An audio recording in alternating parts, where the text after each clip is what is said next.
வெற்றி வேட்பாளர் உசேன் அவர்கள் எழுச்சி உரையாற்றுவார். ஏக இறைவனின் சாந்தியும் சமாதானமும் இங்குள்ள அனைவரின் மீதும் நிலவட்டுமாக. தமிழால் இணைந்து நாம் தமிழராய் தலை நிமிர்வோம். அன்பிற்குரிய என்னுடைய அண்ணன் தம்பிமார்கள், தாய்மார்கள், சகோதரர்கள், எங்கள் கூட்டத்தை எங்கோ இருந்து ஓரத்திலிருந்து பார்த்து கொண்டிருக்கின்ற கழக உடன்பிறப்புகள், உங்கள் அனைவருக்கும் என்னுடைய அன்புகளும் நன்றிகளும். நாம் தமிழர் கட்சி கூட்டம் என்றாலே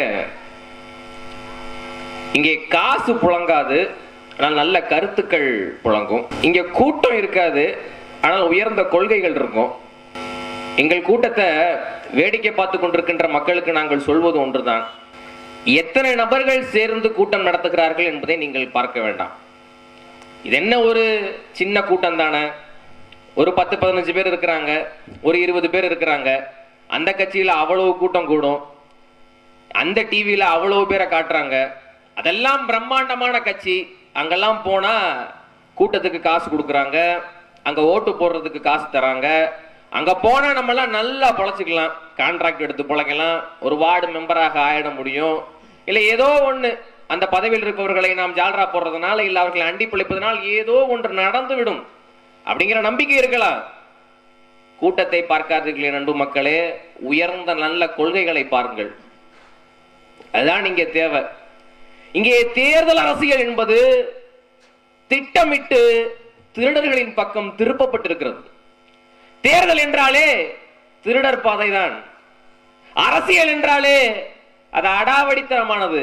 அங்கே நல்லவர்கள் பிழைப்பதற்கு வாய்ப்பில்லை. அரசியல் என்றாலே நேர்மையற்றவர்கள் செய்கின்ற வேலைதான் என்பதாக இங்கே திட்டமிட்டு ஒரு கருத்துருவாக்கம் நடைபெற்றிருக்கின்றது. அப்படி ஒரு கருத்துருவாக்கம் இருக்கிற நேரத்தில் வெள்ளையும் சொல்லையும் ஆட்கள் வந்து உட்கார்ந்து கரவேட்டி கரவேஷ்டி எல்லாம் போட்டு ஒரு கருப்பு சிவப்பு கொடியோ இல்ல வேற ஏதாவது ஒரு கொடியோ ஊரெல்லாம் நட்டு வர்றவங்க கீங்கின்னு ஆறு நடிச்சுட்டு இந்த பக்கமா அந்த பக்கமா ஒரு 100-150 பேர் போய்கிட்டு வர்றவங்களுக்கு எல்லாம் காசு கொடுத்துக்கிட்டு நாங்க தான் விடியல் ஆட்சின்னு கதறும். இப்படியே உள்ள அந்த இதெல்லாம் பார்த்துக்கிட்டு இருக்க உங்களுக்கு இதே மாதிரி இவங்க வர்றாங்க, 4-5 பேர் பைக்ல வந்தாங்க, சில பேர் பஸ்ல வந்தாங்க, ஆட்டோல ஏறி வந்துட்டாங்க, நடந்து கூட வந்திருப்பாங்க. உங்களுக்கு இவங்க எல்லாம் எப்படி வந்தாங்கன்னே தெரியல. முதல்ல இவங்க எல்லாம் யாரு, எங்க இருந்து வந்தாங்க, எதுக்கு இவ்வளவு நேரம் கத்திக்கிட்டு இருக்காங்க, இவங்களுக்கு யாரு தான் ஓட்டு போடுறா, எந்த கட்சிப்பா அவரு, நாம் தமிழர் கட்சின்னு கூட தெரியல. சீமாங்கட்சி சீமாங்கட்சி தான், சீமாங்கட்சிக்காரங்க போல இப்படி வந்து அப்படித்தான் தெரியும், வித்தியாசமா தான் தெரியும்.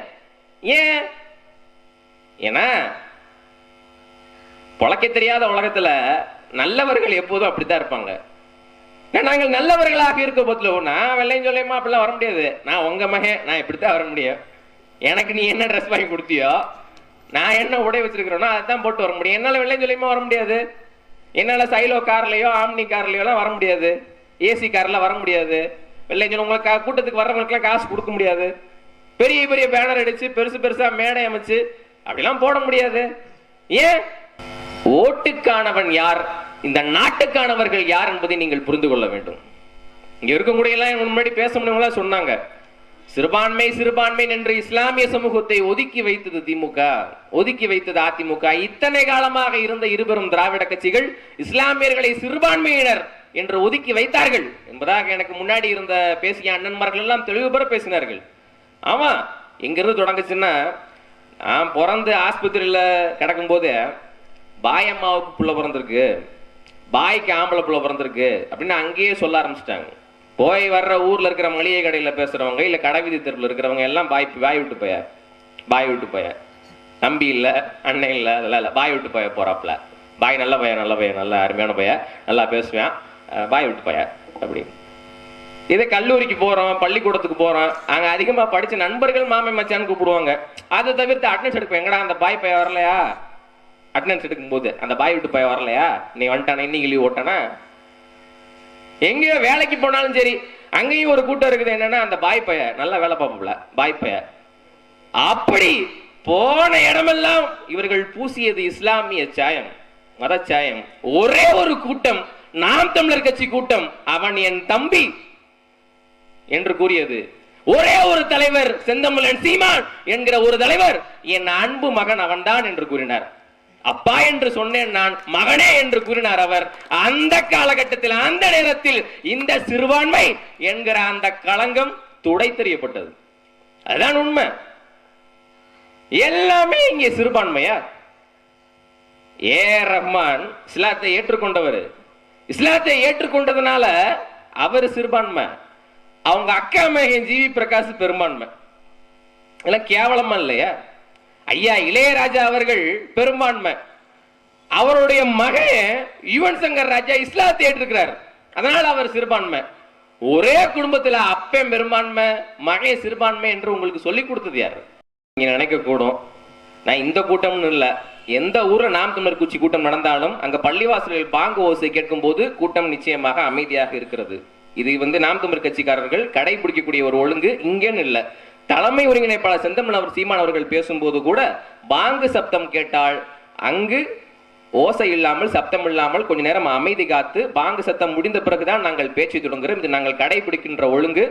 ஆனா நாங்க பாஜக பி டீம் இன்னொன்று தமிழ்நாட்டில், அது வேற விஷயம். அதை பத்தி வருவோம், இப்பதானே ஆரம்பிச்சிருக்கிறோம், வருவோம். என்னன்னா சிறுபான்மை அப்படிங்கிறத ஒரு செல்ல பெயர் போல, சிறுபான்மையே சின்ன பெயர் செல்ல பெயர் அப்படின்ற மாதிரி இந்த உலகம் கட்டமைத்து வைத்திருக்கிறார்கள். சிறுபான்மை அப்படிங்கிறது ஒரு உளவியல் தாக்குதல். நீ என்னை விட எண்ணிக்கையில கம்மியா இருக்கிற, நீ எனக்கு அண்டி பொழைச்சாதான் உனக்கு பொழப்பு ஓடும், நீ இந்த இடத்துல எந்த அதிகார வலிமையும் பெறுவதற்கான தகுதி படைத்தவனாக, ஆளுமை மிக்கவனாக, பலம் வாய்ந்தவனாக இல்லை அப்படின்னு சொல்லாமல் சொல்கின்ற உளவியல் தாக்குதல். இதே என்னுடைய இஸ்லாமிய சொந்தங்கள், கிறிஸ்துவ சொந்தங்கள் புரிந்து கொள்ளணும். சிறுபான்மை என்பது அந்தஸ்தல்ல, சிறுபான்மை என்பது செல்ல பெயர் அல்ல. சிறுபான்மை அப்படின்னாலே ஒன்னாவே செருப்புக்கு கீழே வச்சிருக்கிறான்னு அர்த்தம். வீட்டை செருப்பை எங்க கழட்டி போட்டு போவாங்க? வீட்டுக்குள்ள போகும்போது வெளியில செருப்பு இருக்கிற இடத்துலதான் வச்சிருக்கிறான்னு அர்த்தம். எல்லா கட்சிகளிலும், திமுக, அதிமுக, காங்கிரஸ் போன்ற எல்லா கட்சிகளிலும் சிறுபான்மை பிரிவு என்று தனி இது இருக்கிறது. ஒன்றிய தலைவரா, கிளை செயலாளரா, எல்லாம் சிறுபான்மை பிரிவு அப்படின்னு தனி இருக்குது. ஒரே ஒரு அரசியல் கட்சியில் தான் மாநில பொறுப்பை கூட இஸ்லாமிய சொந்தங்களுக்கு வழங்குகிறார்கள், கிறிஸ்துவ சொந்தங்களுக்கு வழங்குகிறார்கள். நாங்கள் சிறுபான்மை பெரும்பான்மை என்கிற எந்த பேதங்களையும் நாங்கள் பார்ப்பது கிடையாது. தமிழ் சமுதாயத்தின் பெரும்பான்மையினர் இவர்கள் என்று சொல்வது அது நாம் தமிழர் கட்சி கூட்டத்தில் மட்டும்தான். தேர்தல் என்று வரும்போது எல்லாருமே தேர்தல் பரபரப்புக்குள்ளே நம்ம வரல. 6 மாசம் இருக்குது இன்னும் தேர்தலுக்கு, 4 மாசம் இருக்குது இன்னும் தேர்தலுக்கு. தேர்தல் பரபரப்புக்குள்ளே நாங்க வரல. ஆனா இப்போ ஒரு கூட்டம் நடந்து கொண்டிருக்கிறது. தேர்தல் என்றாலே நம்ம 500 1000 வாங்கி யாருக்கு 500 1000 கொடுத்தா நம்ம ஓட்டு போடலாம், இல்ல யாரு ஆட்சிக்கு வருவாங்கிற நம்பிக்கை இருக்கு, ஜெயிக்கிற பக்கம் போட்டுடணும், ஜெயிக்கிற பக்கம் போக்கணும் அப்படின்னு நம்ம நினைக்கிறதுக்கு இருக்கு. தேர்தல் என்றாலே நான் எனக்கென்று தனியாக சாலை போட்டு பயணிக்க முடியாது, நான் எனக்கென்று மருத்துவமனை கட்டி தனியாக வைத்தியம் பார்க்க முடியாது, நான் எனக்கென்று தனியாக கல்லூரி கட்டி படிக்க முடியாது, நான் எனக்கென்று தனியாக சாலை போட்டு பயணம் செய்ய முடியாது, நான் எனக்கென்று தனியாக பேருந்து ஏற்பாடு செய்து பயணிக்க முடியாது, நான் எனக்கென்று விமானம் ஏற்பாடு செய்ய முடியாது, நான் எனக்கென்று ரயில் போக்குவரத்தை உண்டு செய்ய முடியாது, நான் எனக்கென்று குடிநீரை கொண்டு வந்து குடிக்க முடியாது. எதுவெல்லாம் இங்கே தனி மனித உழைப்பால் சாத்தியம் இல்லையோ அதையெல்லாம் செய்வதற்குத்தான் ஒரு அரசாங்கம் தேவைப்படுகிறது. அந்த அரசாங்கத்தை தீர்மானிக்கக்கூடிய அந்த பொறுப்பு அது பெரும்பான்மை மக்கள் யாருக்கு வாக்கு செலுத்துகிறார்களோ அவர்கள் இந்த நிதியை நிர்வாகம் செய்யலாம். நம்ம எல்லாம் தனி மனித உழைப்பாளர் சாத்தியம் இல்ல, தனி மனித உழைப்பாளர் சாத்தியம் இல்லைங்கிறப்ப நம்ம எல்லாம் அதுல வரி கட்டுறோம். அந்த வரி அதுல சேர்ற அந்த கஜானா அந்த பொருளாதாரத்தை நிர்வாகம் செய்யக்கூடிய பொறுப்பை நாம் ஒருவருக்கு வழங்குகிறோம். அவர்தான் சட்டமன்ற உறுப்பினர். அந்த சட்டமன்ற உறுப்பினர்கள் எல்லாம் சேர்ந்து தங்களுக்குள்ளே ஒரு தலைவரை தீர்மானிக்கிறார்கள். 234 தொகுதி என்றால் அதிகபட்சமாக 118 தொகுதிகள் யார் வெல்கிறார்களோ, எந்த கட்சி வெல்கிறதோ அந்த சட்டமன்ற உறுப்பினர்கள் தங்களுக்குள்ளே ஒரு தலைவரை தேர்ந்தெடுக்கிறார்கள். அந்த தலைவர் முதலமைச்சராக இருக்கிறார். இது மக்களுக்காக, மக்களால், மக்களே செய்யும் ஆட்சி, அதனால் மக்களாட்சி. தேர்தல் என்றாலே ஏதோ நமக்கு பழக்கப்படாத ஒண்ணு, தேர்தல் என்றாலே நமக்கு தேவையில்லாத ஒண்ணு, அது அவர்களுடையது அப்படின்னு யாரும் இங்க பார்க்க வேண்டியது இல்ல. தேர்தல் என்றாலே அது நமக்கானது, மக்களாட்சி என்றாலே அது நமக்கானது. மக்களாக இருக்கக்கூடிய நாம் நமக்குள் சில பிரதிநிதிகளை தேர்ந்தெடுக்கிறோம், இதான் மக்களாட்சி. ஆனால் இங்கே ஆண்ட இருவரும் திராவிட கட்சிகள் இந்த தேர்தல், இந்த ஆட்சி அதிகாரம், இந்த பதவி பலத்தை சில குடும்பத்தினருக்காக, சில பண அந்தஸ்துடையவர்களுக்காக, பண்ணையார்களுக்காக இதை மாற்றி அமைத்தது என்பது இந்த இருபெரும் திராவிட கட்சிகள் தான், இந்த திமுக, இந்த அதிமுக தான். அதனால் என் அன்பு உடன்பிறப்பார்களே, எளியவர்கள் நாங்கள் தேர்தல் அதிகாரத்திற்கு தேர்தல் பிரதிநிதிகளாக, அரசியல் பிரதிநிதிகளாக இப்பத்தான் நாங்கள் வந்து போட்டி எடுக்கிறோம். இதுவரை இருபெரும் திராவிட கட்சிகள் யாரும், காங்கிரஸ், பாஜக போன்ற எந்த கட்சிகளும் எளிய வேட்பாளர்களுக்கு வாய்ப்பளித்தது கிடையாது. குறைஞ்சபட்சம் ஒரு பொருளாதாரம் இருக்கணும். முதல் கேள்வியே கட்சிக்கு எவ்வளவு செலவு பண்ணுவீங்க, ஓட்டுக்கு எவ்வளவு செலவு பண்ணுவீங்க, இதுதான் கேள்வி. எந்த திராவிட கட்சியாக இருந்தாலும் சரி, கட்சிக்கு எவ்வளவு செலவு பண்ணுவ, ஓட்டுக்கு எவ்வளவு செலவு பண்ணுவ. சொல்ல போனா திமுக போன்ற பெரிய கட்சிகளில் வேட்பாளராக போட்டியிடுவதற்கு விருப்ப மனு வாங்கப்படுது. அந்த விருப்ப மனுடைய விலை 25 லட்சம் ரூபாய்.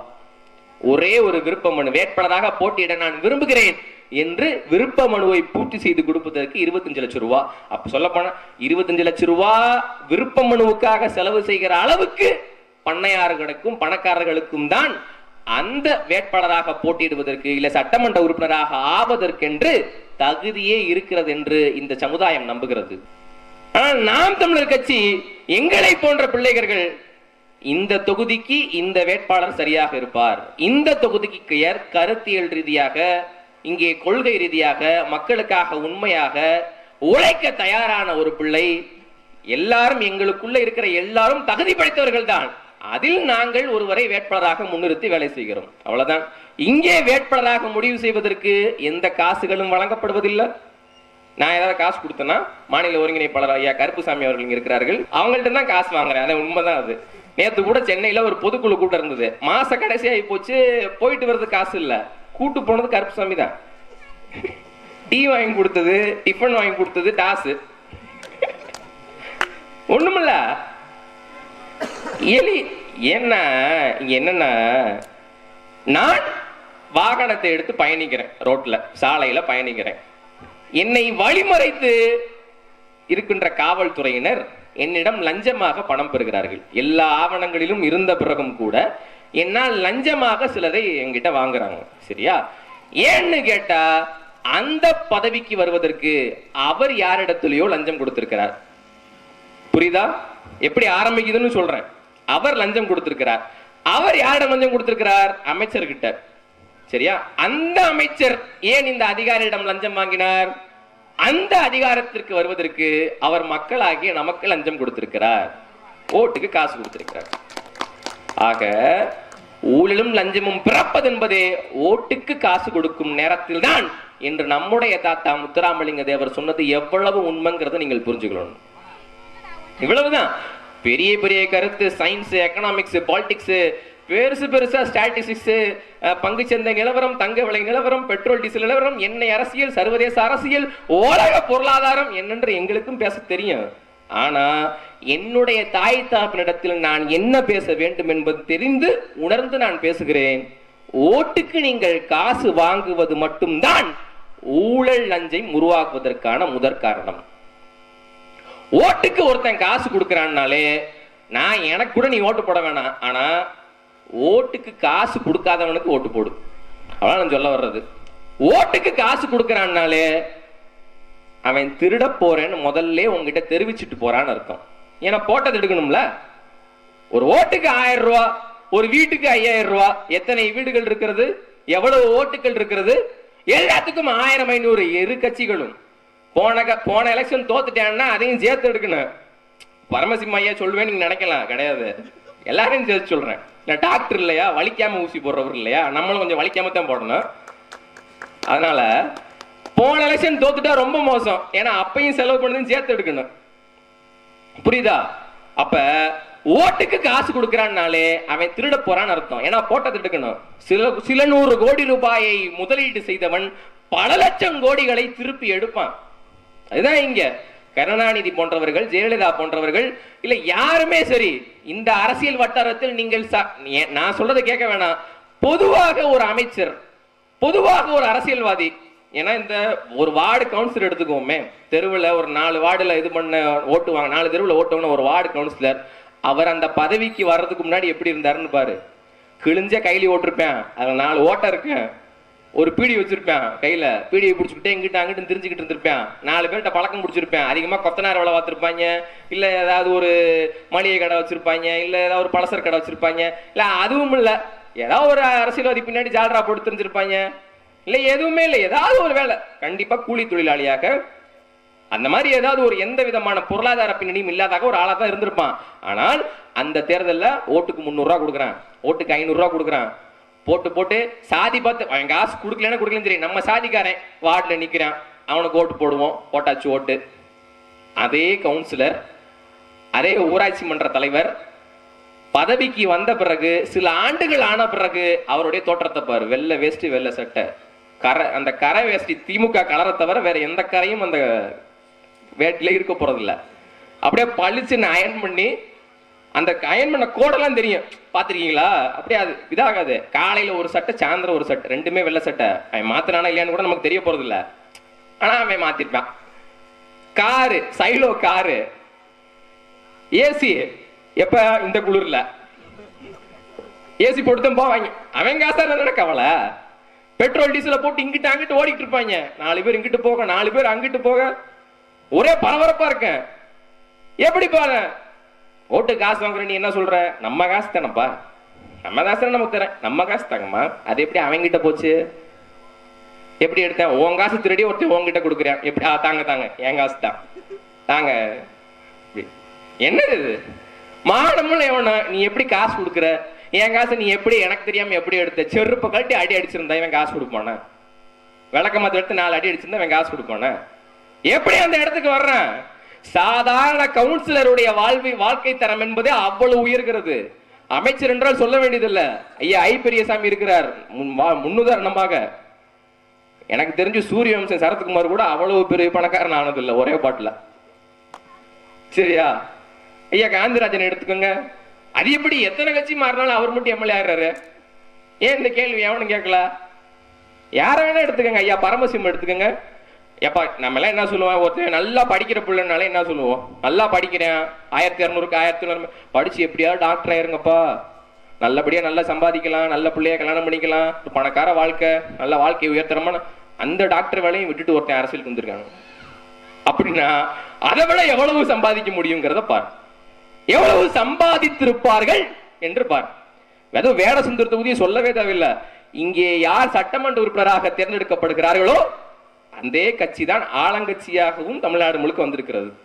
சரிதானே. திமுக அதிமுக இருவரும் கட்சிகள் இங்கே மாறி மாறி ஆட்சியை பிடித்தாலும் இங்கு யார், அப்ப இங்க எம்எல்ஏ ஆகிறவர் யாராக இருந்தாலும் அவர் ஆளுங்கட்சி எம்எல்ஏ.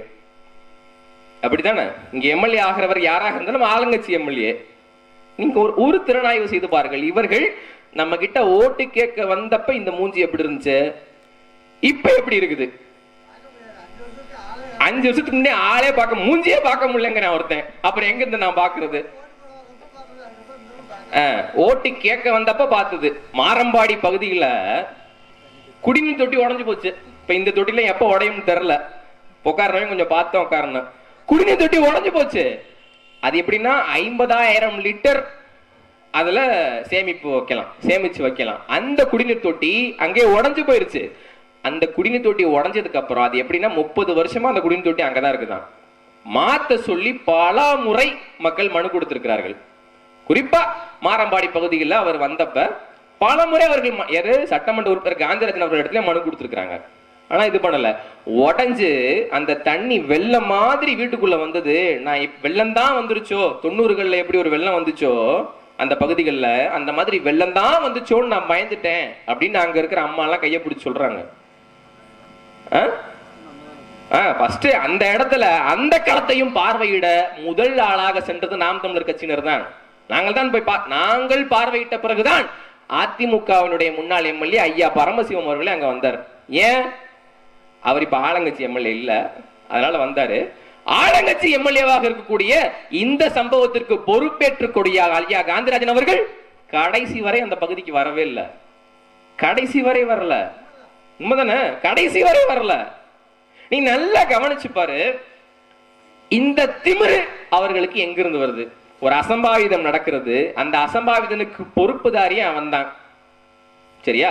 அப்படிப்பட்ட ஆள் அந்த அசம்பாவிதத்திற்கு பொறுப்பேற்று அந்த களத்தில் வந்து நிற்கவில்லை, தான் செய்த குற்றத்தை அங்கே ஒற்றுக்கொள்ளவில்லை, அதற்காக பொறுத்துக் கொள்ளுங்கள், மன்னித்துக் கொள்ளுங்கள், மன்னிப்பு கேட்கல, உண்மையை உணரல, புதிதாக மாற்று ஏற்பாடுக்கு ஒரு குடிநீர் வசதியின் ஏற்பாடு செஞ்சு தரல அப்படின்னா.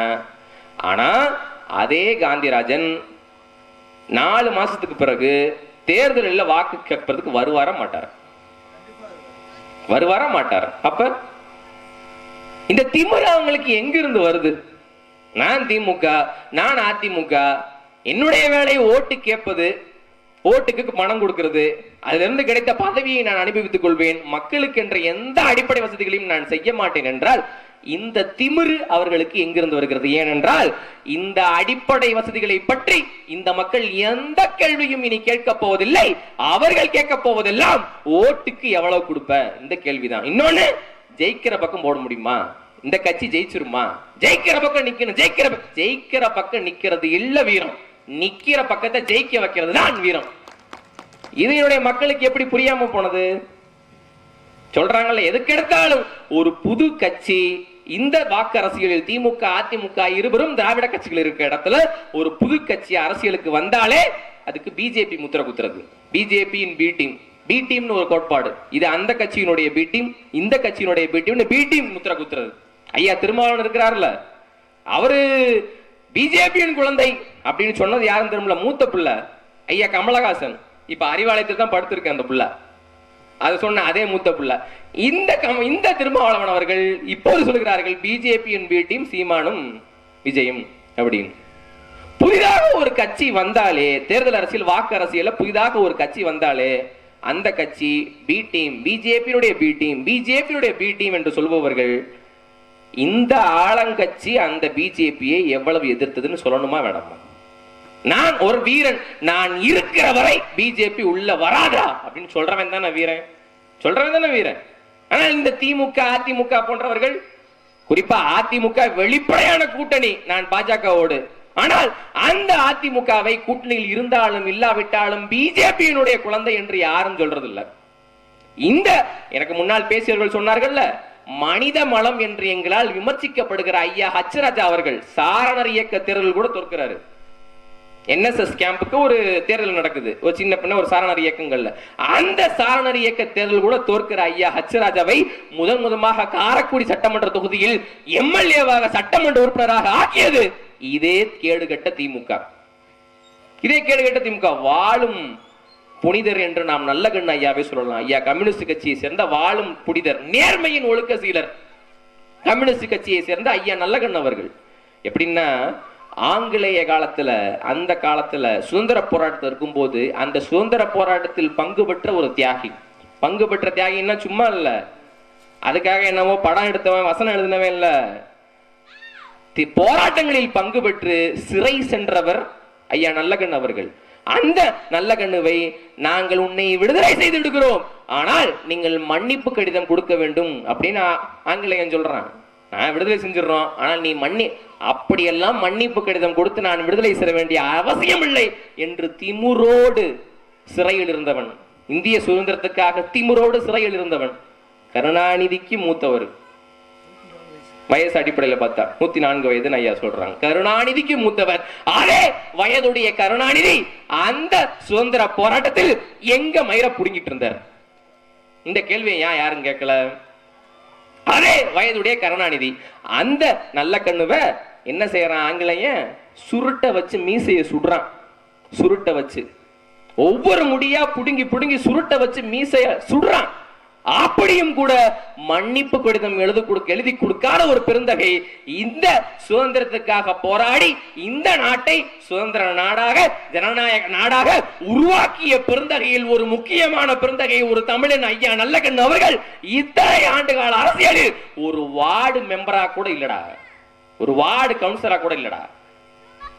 ஆனா அந்த போராட்டத்தில் எந்த பங்கும் கொள்ளாத கருணாநிதி, எந்த பங்கும் கொள்ளாத அறிஞர் அண்ணா, எந்த பங்கும் கொள்ளாத இவர்கள் ஏன் அந்த காலத்துல மன்னிப்பு கடிதம், இதே மாதிரி ஆங்கிலேயன் வாஜ்பாய் அவர்களை கைது செய்கிறான், மன்னிப்பு கடிதம் எழுதி கொடுத்துட்டு வெளில வந்தவர் அவரு. ஏன்னா அவங்க பரம்பரையா சூனக்கண பரம்பரை இல்லையா, RSSல சாவர்கர் பரம்பரை இல்லையா, மன்னிப்பு கடிதம் எழுதி கொடுத்து வெளியே வந்தவர் வாஜ்பாய். ஆனால் அவ்வளவு கொடூரங்கள் நடந்த பிறகும் நான் மன்னிப்பு கடிதம் எழுதி கொடுக்க மாட்டேன், என்னை நீங்கள் எந்த சித்திரவதை வேணாலும் செய்து கொள்ளுங்கள் என்று நேர்மையின் சீலனாக ஒழுக்கத்தின் சீலனாக இருந்தவன் நல்லகண்ணு. அவன் இத்தனை ஆண்டுகளில் ஒரே ஒரு வார்டு மெம்பர் பதவியை கூட அறிமுகவிக்கவில்லை. எனக்கு முன்னால் பேசியவங்க சொன்னாங்கல்ல, மொத்த குடும்பத்தையுமே 2 ஆம்னி பஸ்ல அடக்கிட முடியும். ஆனால் அந்த குடும்பம் எத்தனை ஆண்டுகளாக ஆள்கிறது? இதே திமுக இருக்கக்கூடிய ஐயா கருணாநிதி, கருணாநிதிக்கு அப்புறம் ஸ்டாலின், ஸ்டாலினுக்கு அப்புறம் உதயநிதி, உதயநிதிக்கு அப்புறமும் இன்பநிதி வருவார், அவருக்கும் நான் வாக்கு செலுத்துவோம் என்று சொல்வது எவ்வளவு பெரிய முட்டாள்தனம். ஒரு நல்ல ஆம்பளை என்ன சொல்லணும்? நான் இருக்கிற வரை பிஜேபி வராதுன்னு சொல்லணும். அவன் தான் உண்மையான ஆம்பளை. நான் என்ன சொல்றேன், பிஜேபியை கூட்டு வந்ததே இவனுங்க தான், திமுக தான். இதே பிஜேபியை திமுக தான் சட்டமன்ற உறுப்பினராக்கி அழகு பார்த்தது. ஐயா ஹச்ராஜ் அவர்களை நான் பாலும் புனிதர் என்று சொன்ன நல்ல கண்ணு, அந்த நல்ல கண்ணுவை கோயம்புத்தூரில் தோற்கடித்து சிபி ராதாகிருஷ்ணன் என்கிற மதவரியனை வெல்ல வைத்தது திமுக. போட்டியிடுகிறார். அந்த கோயம்புத்தூர் தேர்தலிலே நல்லகண்ண அவர்களை எதிர்த்து ஒரு அணி போட்டுகிறது. அது திமுக பாஜக கூட்டணி சேர்ந்த ஒரு தேர்தல். அந்த தேர்தலில் சிபி ராதாகிருஷ்ணனை ஆதரித்து எந்த மதவெறி கும்பல் தமிழ்நாட்டினுடைய மத நல்லிணக்கத்திற்கும் ஒழுக்கத்திற்கும் அச்சுறுத்தலாக இருக்கிறதோ, எந்த மதவெறி கும்பல் இந்தியாவினுடைய அமைதியை குலைக்கிறதோ, அந்த மதவெறி கும்பலை சேர்ந்த சிபி ராதாகிருஷ்ணன் அவர்களை எம்பி ஆக்கியது. நல்லகண்ண அவர்களை தோற்கடித்து எங்க எம்பி ஆக்கியது இதே திமுக தான். அப்ப யார் பிஜேபியின் பி டீம்? திமுகவா இல்லையா? நான் கேட்கிற கேள்வி இதுதான். திமுக இந்தியாவில் 18 ஆண்டுகளாக தொடர்ந்து மத்திய அமைச்சரவையில் பதவியில் இருந்திருக்கிறது. அவன் மத்திய அமைச்சரவையில் பதவி வகிப்பதற்காக யாரையும் ஆதரிப்பான், காங்கிரஸையும் ஆதரிப்பான், பாஜகவை ஆதரிப்பான், யாரை வேணா ஆதரிப்பான். இதே மோடி அவர்கள் பாஜகவில் இருந்து தன்னை பிரித்துக் கொண்டு ஒரு கட்சி ஆரம்பித்தால் கூட அந்த கட்சியையும் காக்கும், பதவி வேணும்னு சொன்னா அந்த கட்சியையும் காக்க துடிக்கும் இந்த திமுக. இவர்கள் செய்யாத வேலையா?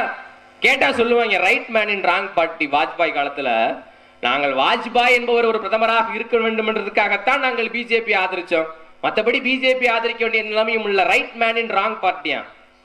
ஒரு பார்ட்டியில ஒரு மேன் தான் ரைட்டா இருக்கான்னா அப்புறம் என்ன மைத்துக்கு அங்க ஆதரிக்கிற? மொத்த பார்ட்டியும் ரைட் பார்ட்டி பட் ராங் மேன்னா பரவாயில்ல. ஒரு பார்ட்டியே தப்பு, ஒரு மேன் தான் ரைட்னா அங்க நீங்கள் ஆதரிக்க வேண்டிய தேவைன்னு இருக்கிறது. ஆனால் அது வேற தேவையில்லாத முட்டு. அப்படி ஒன்றும் நல்ல வாழும் புனிதர் நேர்மையின் சிலர்லாம் இல்ல வாஜ்பாய். குஜராத்தில் ஒரு கலவரம் நடக்கிறது, ஆயிரக்கணக்கான முஸ்லிம்கள் மதவெறி கும்பலால் கொன்றொழிக்கப்படுகிறார்கள். இப்ப எப்படி மணிப்பூர் கலவரம் நடக்கிறதோ அந்த மணிப்பூர் களத்தை கண்டும் காணாமல் எப்படி பிரதமர் மோடி அவர்கள் இருக்கிறாரோ அதே போல அங்கு குஜராத் கலவரம் நடந்தது. பல தாய்மார்கள் கற்பழிக்கப்பட்டார்கள். வயிற்றில் இருக்கக்கூடிய சிசு உட்பட, கர்ப்பத்தில் இருக்கிற தாய்மார்கள் உட்பட பல பேர் அங்கே கற்பழிக்கப்படுகிறார்கள். இந்தியாவையே உலகத்தையே திரும்பி பார்க்க வைத்த ஒரு மதவெறி கும்பல் கொண்ட அந்த கலவரம், அந்த கலவரத்தை அப்போதும் எந்த விதமான நடவடிக்கையும் எடுக்காமல் வாய் மூடி மௌனம் காத்தது இதே வாஜ்பாய். ஆனால் அந்த படுபாவி செயல் நடந்த போதும் கூட கூட்டணியில் நீடித்தது இதே திமுக. நீ குஜராத் கலவரத்தை சொல்றோம், குஜராத் கலவரத்தை விடுவோம், Stalin is more dangerous than Karunanidhi அப்படிம்பாங்க இவங்க ட்விட்டர்ல. ஐயா ஹச்ராஜா அவர்கள் போற போக்கில் ஒரு பதிவு, Stalin is more dangerous than கருணாநிதியா. கருணாநிதியை விட ஆபத்தானவர் ஸ்டாலின். எப்படி? அவரு கலவரத்தை ஆதரிச்சாரு. யாரு? ஐயா கருணாநிதி அவர்கள். அந்த கலவரம் இப்படித்தான் நடந்தது, இந்த நாசகார வேலைகள்லாம் நடந்தது, இவ்வளவு பயங்கரவாதம் நடந்தது என்று பிபிசி என்கிற ஒரு ஆங்கில பத்திரிகை ஒரு ஆவணப்படம் எடுக்கிறது, ஒரு டாக்குமெண்ட்ரி. அந்த டாக்குமெண்ட்ரியை திரையிட அனுமதி தரவில்லை இந்த ஸ்டாலின் அரசு. கேரளாவில் அரசு பாதுகாப்புடன் அதை திரையிட்டார்கள், காவல்துறையினுடைய அனுமதி பாதுகாப்புடன் அதை திரையிட்டார்கள் அம்மையார் மம்தா பானர்ஜி அவர்கள். அண்மையில் இருக்கிற கேரளாவில் பினராயி விஜயன் அவர்கள் இந்த கலவரம் பிஜேபி செய்த இந்த நாசகார திட்டத்தை, இந்த நாசகார நடவடிக்கையை நான் மக்களுக்கு தோலுரித்து காட்ட வேண்டும் என்கிற முனைப்பில் அந்த அரசாங்கம் அதை திரையிட்டது. ஆனால் இங்கே என்ன நடந்தது? இங்கே ஸ்டாலின் என்ன செய்தார்? அதை திரையிட்டவர்களை சிறையில் அடைத்தார், கைது செய்தார். என்ன நடந்தது? நீ திரையிட்டால் தானே எங்களை கைது செய்வ, நாங்கள் பொது இடத்தில் உட்கார்ந்து போன்ல பார்க்கலான் இருக்கோம் அப்படின்னு சொல்லி பொது இடத்துல உட்கார்ந்து போன்ல பார்த்தாங்க கம்யூனிஸ்ட் கட்சியை சேர்ந்தவர்கள். கைபேசியில் பார்க்கிறார்கள், வேற ஒன்றும் செய்யல, திரையிடல. பொது இடத்தில் உட்கார்ந்து இந்த பிபிசி டாக்குமெண்ட்ரி எப்படியாவது கொண்டு போய் மக்களிடம் சேர்த்து பாஜகவின் முகத்திரையை கிழிக்க வேண்டும் என்கிற நோக்கில் கைபேசியில் பார்த்தவனை கூட கூட்டணி தர்மம் என்பதையும் மீறி கைது செய்தது இதே திமுக. அந்த திமுக சிறுபான்மையின் பாதுகாவலர். ஆனால் நாம் தமிழர் கட்சி பிஜேபியின் பி டீம்னு சொன்னா உனையெல்லாம் நான் எதில் அடிக்கிறது? இவர் ஆட்சிக்கு வந்ததுக்கு அப்புறம் ஐயா ஸ்டாலின் அவர்கள் பிரியாணி திருவிழான்னு ஒண்ணு நடத்துறாரு. பிரியாணி திருவிழா நடக்குது ஆம்பூர்ல, வாணியம்பாடி ஆம்பூர் இருக்குல்ல, அங்க ஆம்பூர்ல பிரியாணி திருவிழா நடக்குது. அதுல ஆம்பூர்ல ஃபேமஸே மாட்டுக்கறி பிரியாணி தான், பீஃப் பிரியாணி தான். ஆனால் அந்த பீஃப் பிரியாணியை பிரியாணி திருவிழாவில் தவிர்த்துறாங்க. இது எவ்வளவு பெரிய சங்கீதம் இல்லையா? மாட்டுக்கறி தின்னா அடிப்பேன், மாட்டுக்கறி தின்னா உன்னை கொல்லுவேன்னு சொல்ற பாஜகவுக்கும் பிரியாணி திருவிழாவில் பீஃப அப்படியே ஓரமா நகர்த்துறவனுக்கும் என்ன வித்தியாசம்? செஞ்சி மஸ்தான் என்ற ஒருத்தவரை, செஞ்சி தொகுதியில் இருக்கிற செஞ்சி மஸ்தான் ஒருத்தவரை ஒரு அமைச்சராக்கி இருந்தாங்க. அவரு சிறுபான்மை நலத்துறை அமைச்சராக்கி இருந்தார்கள். அந்த அமைச்சர் அவர் எப்படிப்பட்டவர்னு சொன்னா, பிரதிநிதித்துவ அடிப்படையில 3 அமைச்சர்கள் இஸ்லாமியர்களுக்கு கொடுக்கணும்னு சொல்லி இஸ்லாமியர்கள் கேட்டுக்கொண்டிருக்கிறார்கள். ஆனா 3 அமைச்சர்லாம் கொடுக்கல, 2 அமைச்சர் கொடுத்தாங்க. செஞ்சி மஸ்தானும் நாசர் 2 அமைச்சர் கொடுத்தாங்க. அந்த செஞ்சி மஸ்தான் அவர்கள் எவ்வளவு உயர்ந்த முஸ்லீம்னு சொன்னா, எவ்வளவு உண்மையான முஸ்லீம்னு சொன்னா, ராமர் கோயில் கட்டுவதற்கு அவர் நிதி கொடுக்கிறார். பாபர் மசூதின்னு ஒண்ணு இருந்ததை இடிச்சிட்டு வரலாற்றுக்கு துரோகமாக எல்லா இஸ்லாமியர்களுக்கும் விரோதமாக மத நல்லிணக்கத்தை சீர்குலைக்கிற வகையில அங்க ராமர் கோயில் ஒண்ணு கட்டப்படுது. அந்த ராமர் கோயிலுக்கு நிதி கொடுக்கிறார் ஐயா செஞ்சி மஸ்தான் அவர்கள். அதுவும் அந்த நாசர் அவரு தன்னை பார்க்க வந்த யாரையோ கள்ளத்துக்கு அடிக்கிறாரு ஐயா நாசர் அவர்கள். ஏற்கனவே 2 அமைச்சர் இருக்கிறாங்க, 3ஆவதா ஒரு அமைச்சர் வேணும் எங்களுக்கு. பிரதிநிதித்துவ அடிப்படையில் 3 அமைச்சர்கள் இஸ்லாமியர்களுக்கு நீ தர வேண்டும். கருணாநிதி வீட்டுல மட்டும் எத்தனை அமைச்சர் நீ பார்க்கணும்?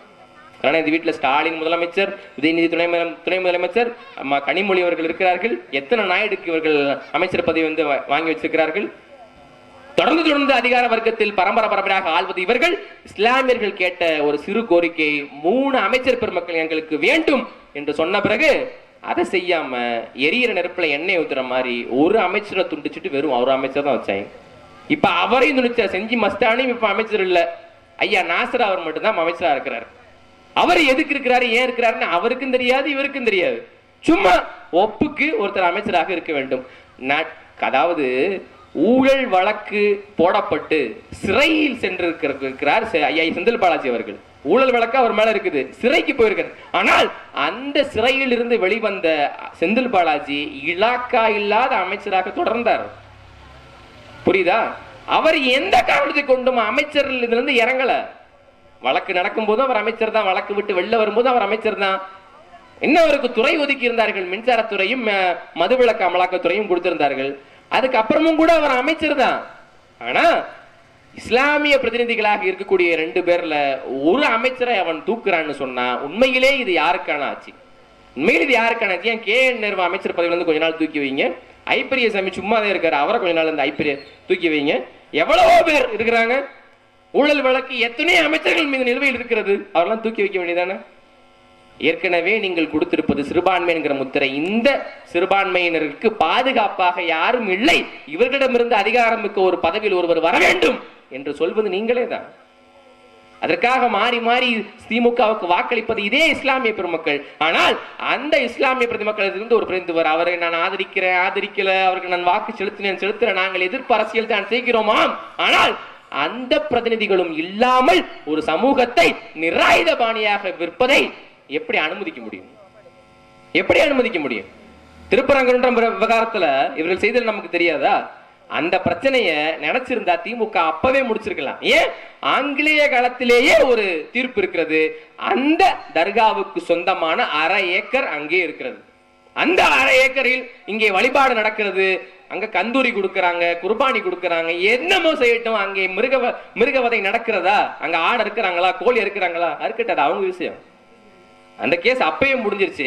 ஆங்கில ஆட்சியில் நடந்த ஒரு கவுன்சிலே சொல்கிறது அந்த 1/2 ஏக்கர் தர்காவுக்கு சொந்தமானது, அது வக்ஃபு சொத்து அப்படின்னு சொல்லப்பட்டுருச்சு. அப்ப அதுல ஆட்ட இருக்கிறதுல என்ன, மாட்ட அறுத்தா என்ன, உனக்கு என்ன பிரச்சனை? அதுல மனுஷனா இருக்கிற வரைக்கும் எந்த பிரச்சனையும் இல்ல. அவ்வளவுதானே. ஆனால் அதை தடுக்கிறது தமிழ்நாடு காவல்துறை. 2000 முன்னாடி பேசியவர்கள் சொன்னாங்க 2024 வரை திருப்பரங்குன்றம் மலையிலே ஒரு தர்கா இருக்கிறது என்று பொது சமுதாயத்திற்கு தெரியாது. அங்கே வளமையாக போயிட்டு வர்ற இஸ்லாமிய சமூகத்திற்கு தெரிந்திருக்கலாம், பொது சமுதாயத்திற்கு தெரியாது.